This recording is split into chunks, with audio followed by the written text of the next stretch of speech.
என்னென்ன இதெல்லாம்? பாக்கர், டாக்டர்கள்லாம் எங்க சக்திக்கு உட்பட்டு ஏதோ வைத்தியம் செய்யறோம்.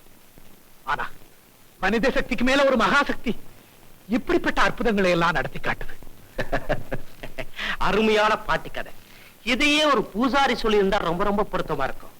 அண்ணே, நான் சொல்றேன், இது பியூர்லி சைக்கலாஜிக்கல் கியூர். அதாவது கேலண்டர்ல இருக்க பாம்பை பார்த்ததும் அந்த பாம்பை தன்னதான் கொத்த வர்றதா கற்பனை பண்ணிருக்காரு. தன்னோட உயிரை காப்பாத்திக்கணுங்கிற எமோஷன்ல அவருடைய நரம்புகள் எல்லாம் வேலை செய்ய ஆரம்பிச்சிடுச்சு. That's all. அண்ணே, விஞ்ஞான யுகத்துல ஆபரேஷன் செஞ்சு தலையே மாத்த அளவுக்கு நாம வளர்ந்திருக்கோம். நீங்க என்னடானா மருத்துவத்தால நோயாளி கழுத்தை மாத்த முடிஞ்சதே தவிர அவன் எழுத்த மாத்த முடியலையே. சபரிமலை ஐயப்பன் சன்னிதானத்துல, நாகூர் தர்காவுல, வேளாங்கண்ணி மாதா கோவில்ல எத்தனையோ ஊமைகள் பேசியிருக்காங்க, முடவர்கள் நடந்திருக்காங்க. உலக மருத்துவ மேதைகளால கைவிடப்பட்ட கேஸ்கள்லாம் எவ்வளவோ சொஸ்தமா இருக்கு. விஞ்ஞானம் கையளவு, விஞ்ஞானம் உலகளவு.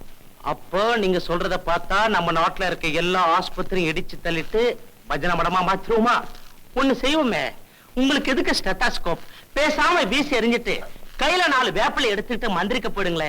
அண்ணே, ருசிகரமான கற்பனை கதைகளை வதந்திகளா பரப்புறங்களோட நீங்க சேர்றது மகா மகா மடத்தனம்.